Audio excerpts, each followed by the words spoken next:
inviting us to participate in this conference. Today I'm speaking on behalf of myself and my colleague Billy Ruff, with whom I've been working on an exhibition called Phenomenal Bodies. We're organizing a network of small displays across Scotland, primarily in medical and artistic collections, all importantly teaching collections, which explore the subjective lived experience of having a body in all its physical diversity. In these centers of medical and artistic learning, the focus is necessarily on the body. Our approach as coordinators and sometime collaborative curators of this display network is to center an object-based approach with a more humanist and diachronic attention to the experience of disability in the historical context of the chosen objects and their contemporary display. We seek to highlight personal stories, whether they be directly or indirectly connected to the displayed objects, allowing voices of those who have experienced disability to shine through. Centering the disabled gaze, whether through personal narrative or employing a critical lens through which we interpret the displayed objects, allows for a process of transformation otherwise impossible through a strictly historical approach. Though through highlighting personal stories, we aim to expand beyond the objective and prescriptive display of medical and broadly historical objects into interpretation that accounts for a greater range of the experience of being human. By facilitating collaboration between institutions such as Royal College of Physicians and Surgeons of Glasgow, Glasgow School of Art, University of Dundee, University of Edinburgh, and University of Glasgow Library, alongside advocacy partners like Finding Your Feet, Blesma, and Northeast Sensory Services, Phenomenal Bodies aims to promote a practical and positive partnership between collaborators with disabilities and cultural institutions. These displays will be united in an online exhibition. These collaborations will help reframe the histories of objects while addressing issues of ableism, discrimination, and the absence of disabled voices in historic collections. Crucially, they will also ensure that advocacy groups have an active role in shaping museum narratives, interpretation, and accessibility. From the project's early days, we envisioned student collaboration as a critical component to realizing its ambitions. Today, I'm pleased that one of our collaborators, Mathilda Gatsby, has joined us and will share some of her insights from this collaboration. Mathilda is finishing her third year at St. Andrews, pursuing joint honors in history of art with comparative literature. Thank you so much for having me. As Emily said, I'm Mathilda. I'm a third-year student going into fourth year. I had the honour of first encountering this project through the university's Summer Teams Enterprising Programme, STEP, which my project was Art and Wellbeing, sponsored by Emily. Alongside a team of other students, we researched and curated a collection of artworks which responded to disability in some way, be it through direct representation, an artwork by a disabled artist, or using our own interpretations. The end result was an online exhibition, including a glossary and an accessibility guide. I love doing the STEP project, so when the opportunity to apply for an internship to continue working on the project came up, naturally I applied. Similarly to the STEP project, I was researching and writing a response piece to some pages from the Ambrose Perry book that Emily is going to discuss later on. However, what I'd like to focus on is the personal response piece that I wrote about the artificial peg leg used by Dr. Hugh Ingram from Dundee's Medical History Museum collection that you can see up here. The opportunity to write something like this for an academic project is wonderful and something that I find very rewarding and incredibly validating as a student and someone with a disability, particularly for the repersonalizing and empathetic potential that this project has. So what I'd just like to do is read a short excerpt from my response piece.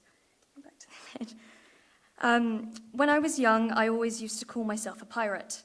The fantastical mind of a child is wonderful in that way, making sense of difference by ascribing a touch of magic and play, as all children do. My life is full of fluctuations and dualities, able-bodied in trousers and disabled in a skirt, able-bodied as a carefree child and disabled as a tired university student. Looking at this prosthetic leg reminds me of these dualities. When I was about 14, I asked for a real peg leg to be made. I could choose to have tattoos at 8 years old and wore my favourite colour every day for months. Now at the age of 23, I delight in remembering the options for different designs, remembering the suitcase of legs that I went through as a child, now stored in my grandfather's loft. All amputations and amputees are different. Some may want to hide their limbs and others wear shorts or skirts all year round. I experience both. My life has been marked by difference, not all of it good. The hanging straps and the stiff socket reminded me of the presence of constant discomfort, physical and emotional, that increased as I got older. Therefore, I both respect and resonate with Dr. Hugh Ingram, particularly knowing the pain of standing for hours or trying to get out of bed to go to a lecture on a rough day. I love that it is labelled with the name of the man who wore it, and I wonder how much he wanted to show it off. From my experience, prosthetic wearers are given the option of a fake foot, and Dr. Ingram evidently decided against this, decided on a strikingly obvious sign of difference. There is a sense of both detachment and connection in viewing this piece, the limb clinically propped up on the oh-so-recognisable hospital linoleum. I know it's not mine, I am far too short and still have my knee, and yet, despite knowing nothing about the personal details of Dr. Hugh Ingram, I can imagine the fun he may have had in choosing this, connecting across time to the childhood me who asked for a peg leg myself. Maybe he also thought himself a pirate.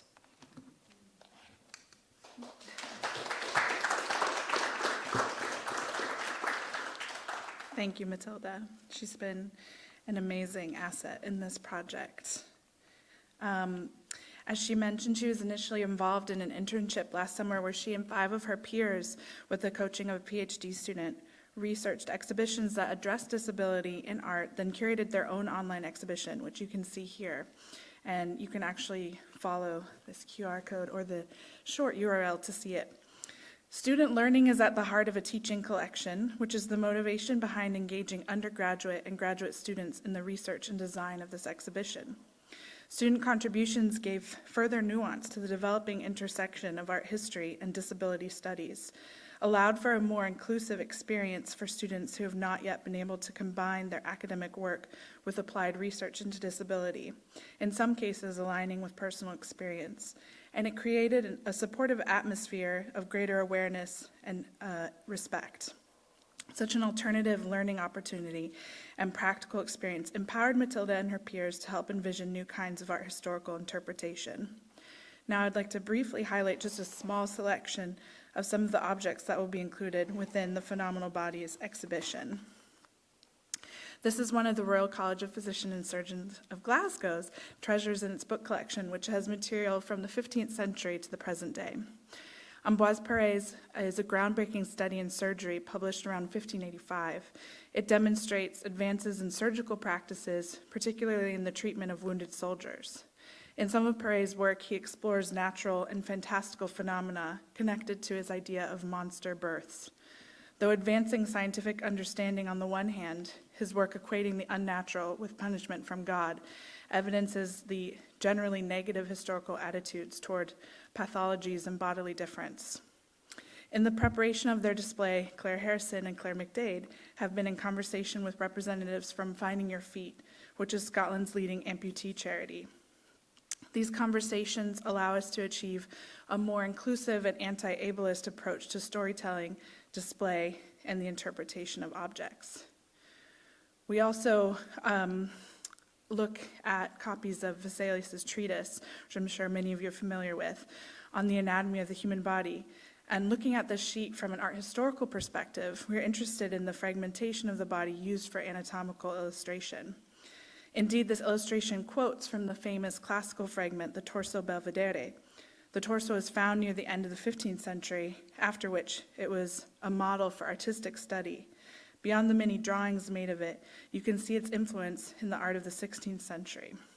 But you can also see in Dundee, which Matthew will know well, the torso has had a lasting impact on artists. For example, a plaster cast of this torso can be found in Dundee, whereas influenced countless students of art. Many art academies held plaster cast collections, which were an essential tool for students, allowing them to learn from great works of the past without the need to travel. And as you can see here in the student work, the torso serves as a point of origin for creativity. And in art schools, where so much of their study involves the body, the worlds of anatomy and creative expression intersect. Classical sources like the torso have a long history in the canon of art history, as well as the study of art, but they're also full of interpretive potential when considered alongside limb loss. At the center of this image is the marble statue Laocoon, a tragic figure who is damned to death by serpents, as were his sons, for trying to warn the Trojans about the gift horse sent from the Greeks. This statue, like the torso, was found in Rome during the Renaissance and caused an immediate sensation. On the left, you can see the plaster cast of the central figure, which was often the chosen focus of the group. Sometimes plaster casts were made of just Laocoon's head, as a study in extreme anguish, distress, and pain. This blackened image on the right is the state of the plaster cast in the collection of the Glasgow School of Art after a fire ravaged their famous Macintosh building in 2014. And here's what remains of that cast now, after a second fire in 2018 destroyed much of their collection of plaster casts, among other irreplaceable artifacts. The Laocoon and the many other objects lost in the fires formed part of the lived experience of those who moved among them, studied them, made art responding to and including them. The loss of the object is clearly not the end of the story, instead offering a new phase of its representation, allowing new ways to engage with its identity, because and not despite of its damage, repair, and loss.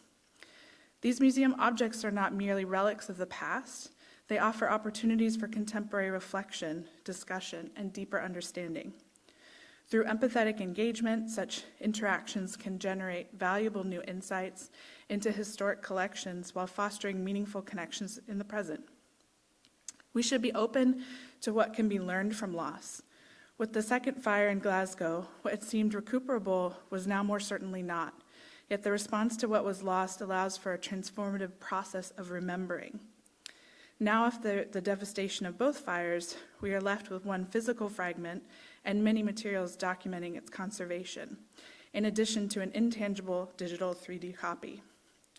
The phenomenological, or the experience that manifests physically and emotionally, can offer insight into the way one processes many kinds of grief, from the loss of a limb to the loss of a loved one.